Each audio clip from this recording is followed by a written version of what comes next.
Catherine pulled into her parents' driveway in Scottsdale with her husband Adam beside her, his gentle hand resting on her knee.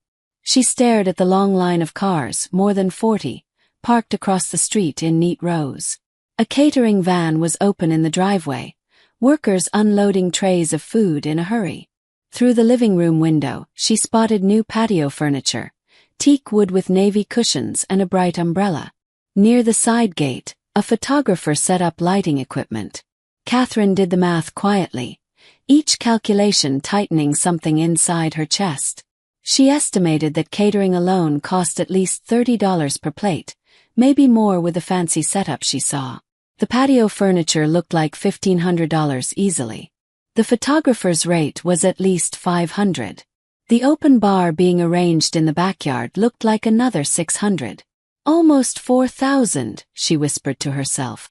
Just last Tuesday, she had wired her parents $3,400 for what her father called an urgent property tax crisis. She texted him, "This party looks expensive." Property tax was urgent, remember. The message stayed unread. "You ready?" Adam asked quietly, watching the concern settle on her face. "Not really," Catherine murmured. "But let's go." They walked toward the front door. Before they reached the steps, it swung open. Chloe, her younger sister, stood there holding a half-empty champagne flute, already tipsy and smiling too wide. "Catherine, didn't think you'd show." Corporate Queen finally took time off. Catherine forced a polite smile. "Happy birthday, Chloe." But Chloe tilted her head and added loudly, "Did you bring that camera lens I asked for? The one I texted you about?" Catherine shook her head. Chloe turned to her friend and scoffed dramatically. "See, Miss Six Figures can't spend $1,800 for family." Before Catherine could reply, their mother appeared, wiping her hands on an apron. "Catherine, Adam, finally," she said without offering hugs or warmth. "The turkey is nearly ready, but the gravy needs help. You're good at fixing things." Catherine held up the gift card politely. "Where should we put this?" Her mother waved dismissively. "Anywhere. Maybe the counter. But check the oven thermometer first." Adam squeezed Catherine's hand, already sensing the familiar role she played here. Catherine nodded but walked past her mother, trying to breathe through the tension. The backyard was alive with string lights, loud music, and guests laughing around new patio furniture arranged neatly around a fire pit she had never seen before. A bartender mixed drinks at a portable station while the photographer snapped photos of Chloe posing dramatically. Catherine scanned everything, every detail confirming the evidence building in her head. Then she saw an invoice on the bar table showing a $650 payment charged to a card she recognized. Her father's card, the same one she had been paying every month for 3 years. Across the patio, Catherine spotted her father standing with Aunt Carol and Uncle Ben, his arm wrapped proudly around Chloe's shoulders. Carol was smiling widely. "Evan, Chloe's photography portfolio is stunning. I saw it on Instagram. Such talent." Her father beamed as if those words fed his soul. "We're blessed," he said. "Not every parent gets an artist for a child." Catherine paused at the edge of the patio. She waited for him to mention her, any small acknowledgement of her work, but he didn't. Instead, he spoke for another 5 minutes straight about Chloe's 10,000 followers. Catherine thought about her own 30th birthday 3 years earlier when her family had taken her to Olive Garden and split the bill. She had paid $47 for her portion.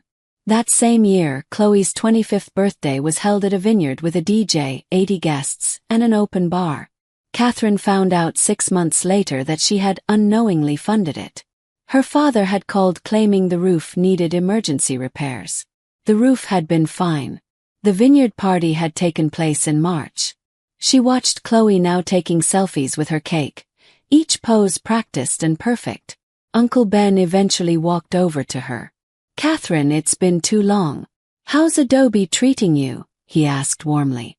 "Good," she replied. "I'm a senior engineer now." His eyebrows rose in surprise. "Senior? That's incredible. Congratulations." He paused. "Your father mentioned that." Catherine shook her head slightly. No, not really. Ben looked back at her father, who was laughing as Chloe showed him a picture on her phone. Ha! He murmured softly. The two of them watched as Chloe tossed her hair back and posed again while guests gathered around her like she was the star of a movie. Chloe eventually wandered toward Catherine, drink in hand, swaying with a practiced grace. Real talk, she said. I need that lens for a client shoot Monday. Catherine raised an eyebrow. Client? Chloe shrugged. Potential client. Music venue downtown wants promo shots, but I need the 85 to look professional. Catherine asked. Are they paying you? Chloe scoffed. It's spec work. If they like it, they'll hire me for the full campaign. Catherine sighed quietly. So no. Chloe's face twisted. God, you're such a corporate robot. Not everything is about money. Catherine whispered. Some of us pay rent. Before the argument could build, Adam appeared at Catherine's side. Dinner's being served, he said gently, sensing the rising tension. The guests moved toward the long outdoor table arranged with candles and navy napkins. Catherine and Adam were seated at the far end, the place where people put those they didn't want to notice. Meanwhile, Chloe sat in the center with their parents beside her like royalty. Their father tapped his champagne glass with a knife, commanding the entire backyard. Conversations stopped instantly. Guests watched as he lifted his glass and began a speech that made Catherine's stomach tighten. Everyone, her father began proudly, thank you for coming to celebrate my daughter Chloe's 28th birthday. Applause rose quickly, most of it from Chloe's friends. He continued, 28 years ago, Linda and I were blessed with a child who sees the world differently. Chloe doesn't chase money or status. She chases beauty, art, meaning, things that truly matter. More applause. Catherine kept her expression calm, but inside she felt a familiar sting. Her father added, not everyone understands the artist's path. It requires sacrifice from Chloe and from those who love her enough to support her dream. Catherine glanced at the table, calculating quietly again. The failed gallery 3 years ago, the $54,000 in mortgage support, the car payments for Chloe's Jeep, the sudden emergencies. She knew the total, almost $200,000. She also remembered her own financial support from them. $1,500 for textbooks in freshman year, which she had repaid. Uncle Ben suddenly shouted from the middle table, 3 glasses deep. What about Catherine? She's here too. Say something about your other daughter. An awkward silence rippled across the guests. Her father's smile tightened instantly. Catherine, he said loudly, come up and say a few words about your sister. Catherine froze. She knew the trap immediately. 40 guests were watching. Phones were already out. Cameras lifted like this moment was entertainment. She stood slowly, walked to the head table and faced Chloe. Happy birthday, she said calmly. I hope 28 is good to you. She turned to walk back, but her father's hand clamped onto her shoulder. Hang on, he said, turning her to face the guests. While you're up here, let's talk about Catherine's role in this family. Her father kept a tight grip on her shoulder as he spoke like he was presenting a product. Catherine is our practical daughter. The reliable one. The one who gets things done. Guests chuckled awkwardly while Catherine stood frozen. She keeps the lights on, he joked, and people laughed again, confused but obedient. Catherine felt her face go cold, a stillness settling inside her. She leaned closer and whispered, we need to talk inside. Her father brushed her off. Later. Catherine tried again. It's about the property tax payment I made Tuesday. The uneasy laughter around the tables faded. Some guests leaned forward, sensing drama. Her father snapped. Not now. Catherine lifted her voice slightly. Or the mortgage payment I've covered since 2021. Chloe stood up quickly. Seriously. It's my birthday. Their mother rushed from her seat. Catherine, please. This isn't appropriate. Catherine kept her tone steady. When is appropriate, Mom? When you text me at midnight with another emergency. Phones were definitely recording now. Little red lights pointed directly at her family. Her father's voice rose sharply. Inside. Now. He grabbed her arm and pulled her toward the house. Chloe and their mother followed closely, whispering angrily. Once the kitchen door slammed behind them, her father spun around and pointed a finger at her chest. How dare you embarrass me in front of everyone, he barked. Catherine stared at him, stunned. Embarrass you? You just announced that my purpose is to support Chloe's lifestyle. Her father's eyes hardened. Because that is your purpose. Catherine blinked slowly. Say that again. He stepped closer, his breath heavy with scotch. You exist to make the money. She exists to make the art. Catherine felt something inside her shift, a quiet click like a lock opening. Her father continued confidently. Chloe is sensitive. She needs support. Financial backing, time to grow. Don't. You're practical. You handle things. That's how this family works. Catherine pulled out her phone and opened her notes app.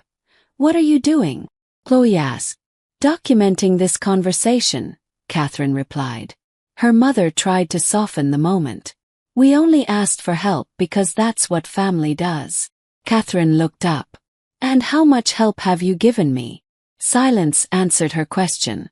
Her father's face turned purple with anger. Listen to me, Catherine. You exist to pay her dreams. That's the system. And if you don't like the system, he pointed toward the front door. There's the door. Chloe crossed her arms. Honestly, yeah. If you're going to throw money in our faces every time we ask for help, then go. Catherine stared at all three of them, her mother trembling, her father flushed with anger, her sister smirking with entitlement. She realized this moment was the hinge, the turning point, the first real choice she'd ever been offered in this family. Catherine opened her banking app, her fingers moving with calm precision. What are you doing? Her mother whispered. Accepting your terms. Tap tap tap. Mortgage assistance cancelled. Her father's eyes widened. You're bluffing. Catherine turned her phone to show him the confirmation. Car payment for Chloe's Jeep cancelled. Chloe gasped. What the heck, Catherine? Tap tap tap. Removing myself from the joint grocery account. Done.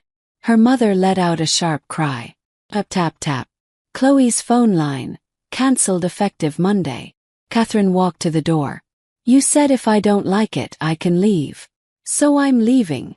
Her father shouted behind her. You will regret this. But Catherine didn't look back. She stepped outside and shut the door hard enough for the sound to echo across the backyard. Guests were watching through windows, their phones recording the moment. She walked straight to the car where Adam waited with the engine running. As they drove away, she saw her family through the kitchen window. Her father yelling, her mother crying, Chloe pacing in circles. Catherine rested her head against the seat. She didn't feel guilt. She didn't feel fear. She felt something she hadn't felt in years. Lightness. The next morning, Catherine woke to her phone vibrating non-stop on the nightstand. It buzzed again and again like an angry alarm she didn't want to answer. When she finally opened her eyes, she saw 26 missed calls. Adam was already awake, scrolling through his own phone. Your aunt texted me, he said softly. She said, tell Catherine to call her mother. Family emergency. Catherine sighed. There's no emergency. She opened her messages and watched the panic unfold in real time. Every text carried a different tone. Anger, guilt, fear. Yet all pulled from the same playbook she had known for years. Her father's first message arrived at 11:23 p.m. Answer your phone now. Her mother texted at 11:47 p.m. Please, Catherine. You're scaring me. Chloe wrote at 12:02 a.m. Psycho. You ruined everything. More messages followed. The mortgage is due. We don't have it. Fix this. Then again at 3:41 a.m. We checked the bank. You actually cancelled it. Call me. Catherine set her phone down, breathing out slowly. Adam handed her a warm cup of coffee. Are you sure about this? He asked gently. She nodded. I've tracked every payment for 5 years. I knew this day would come. Catherine opened her laptop and pulled up a file she had created in 2019. Family financial tracking statistics. Every transfer, every fake emergency, every just this once request was there. $54,000 in monthly mortgage support. $13,000 in car payments for Chloe. $100,000 for the failed gallery. $12,000 in emergencies. She exported the file to a PDF titled Read Family Receipts 2019 to 2024. Her father called again. She declined. Her mother called. Declined. Chloe texted, at least let me explain. Catherine blocked her number. She blocked her email. She blocked her Instagram. Peace settled in her chest. Later that morning, Catherine opened the family group chat. 52 members filled with aunts, uncles, cousins, and relatives she barely remembered. The messages were pouring in. Her mother posted dramatically at 9:23 a.m. Please pray for our family. We're facing a terrible financial crisis. Aunt Carol immediately replied, Oh no, what happened? Her mother dodged the question. I'd rather not discuss it publicly, but we may lose our home. Catherine almost laughed. Theatrics were her mother's specialty. Minutes later, her mother posted again. For those asking, Catherine cut us off with no warning. We're in danger of foreclosure. Cousin Jessica responded, Wait. Catherine was paying your mortgage. But her mother went silent. Then Chloe added, She ruined my birthday. Threw a tantrum and cancelled all our bills out of spite. Relatives responded with confusion. This doesn't make sense. Why was Catherine paying your bills? Is this true? Catherine watched it all without responding. Adam leaned over her shoulder and whispered, You should defend yourself. But Catherine shook her head. Not yet. Let them dig the hole deeper. 10 minutes later, Uncle Ben wrote in the chat, Evan, how much was Catherine paying each month? Her father responded coldly, That's private family business. Uncle Ben replied, You made it public by posting in a group of 52 people. So how much? There was no answer. The silence spoke louder than any confession. Uncle Ben sent another message. I'll take that silence as a number you're not proud of. Catherine felt a small rush of vindication. Her phone buzzed again. This time a private message from Uncle Ben. Call me when you're ready. Don't let them guilt you. Catherine typed back, Thank you. I'll call Monday. It felt good to have one family member who saw her clearly. On Sunday morning, her mother called, crying so loudly that Catherine had to lower the volume. Catherine, please, she sobbed. We need to talk face to face. Catherine answered calmly.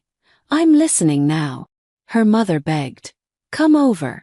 Catherine replied. No, then her father snatched the phone. His voice was controlled, the practiced tone he used when he wanted something. You made your point. We understand you feel unappreciated, he said. We're willing to make changes.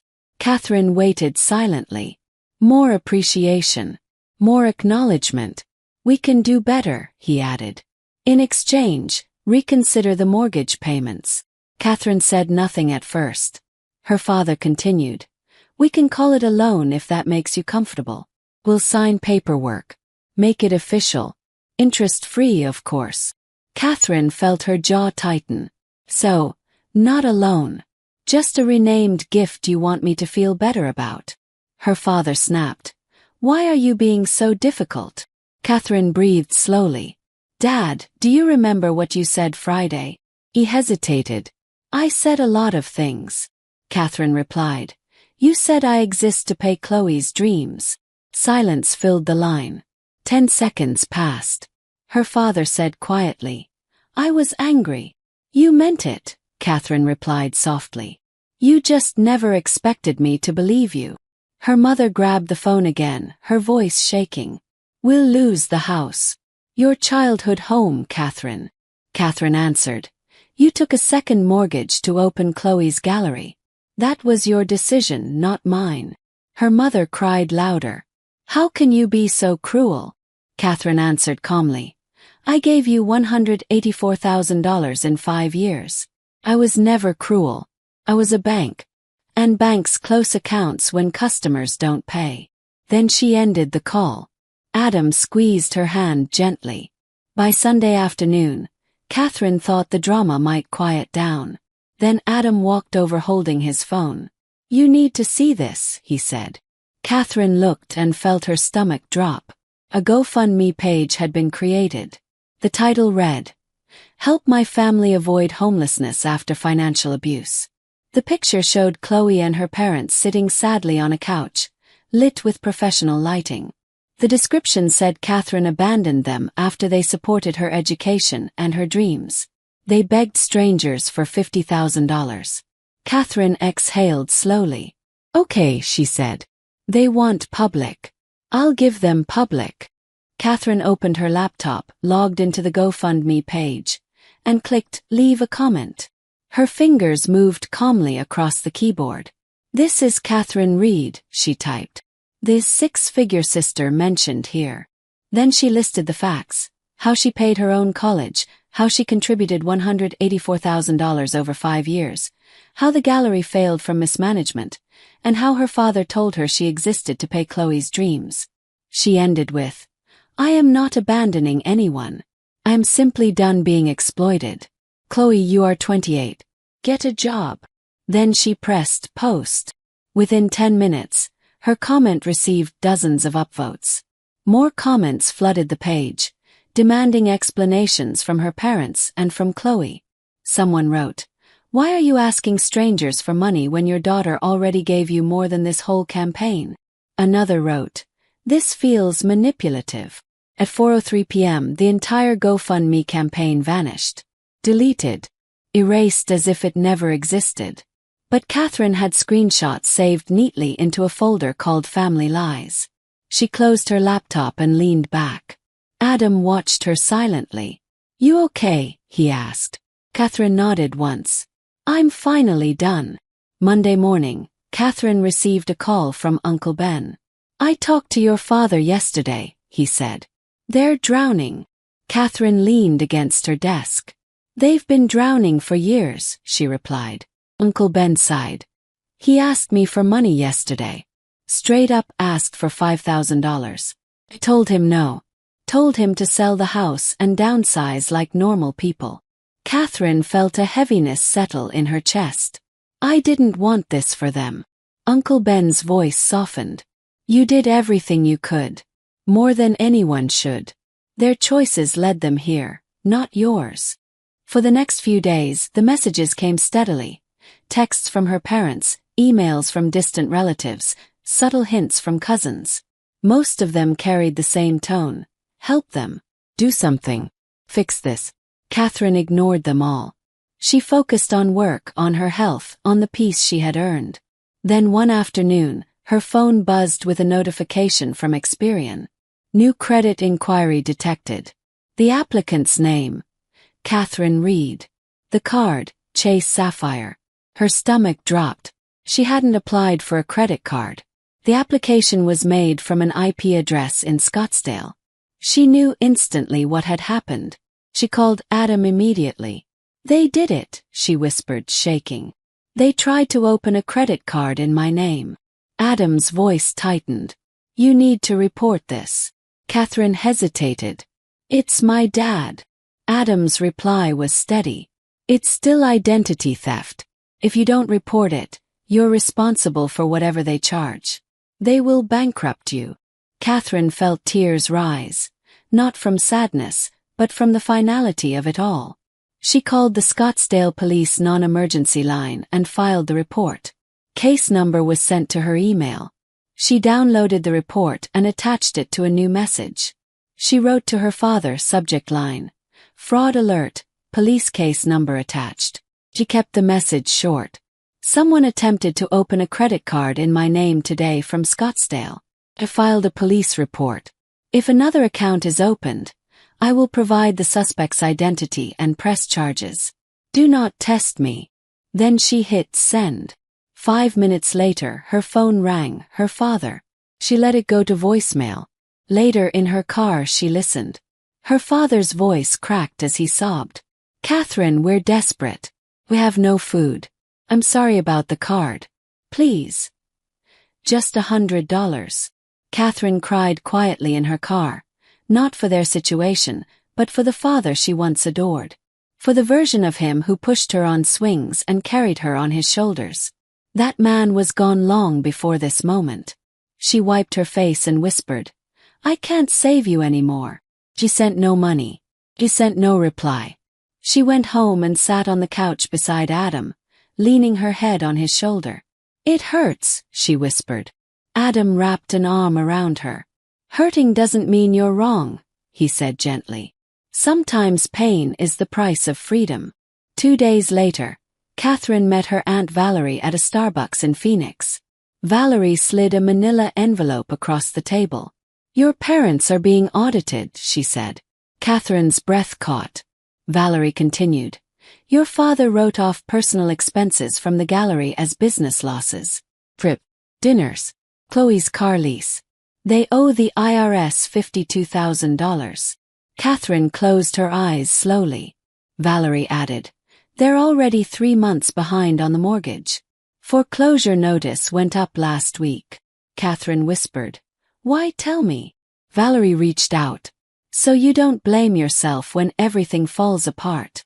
Valerie squeezed her hand. You gave them $184,000. You kept them afloat. You did more than any child should. The rest is their burden, not yours. Catherine felt tears rising but didn't speak. Valerie continued softly. They lied to me too. Said you were rich and selfish. Said you refused to help out of spite. I believed them until I saw the numbers. Catherine opened the envelope and saw the IRS notices, the foreclosure letter, the store lien. She stared at the papers for a long time. So this is the end, she whispered. 6 months later, Catherine sat beside Adam on the back patio of their new home in Tempe. String lights glowed softly above them as the lemon tree rustled in the warm breeze. Her parents had moved to a small apartment, her father working at a hardware store, her mother at a retail shop. Chloe worked at the Apple store with 2 roommates. They were surviving just as she knew they would. Adam handed her a glass of wine and asked, Any regrets? Catherine looked at their home, her peace, her life. Some sadness, she said. But no regrets. I finally chose myself.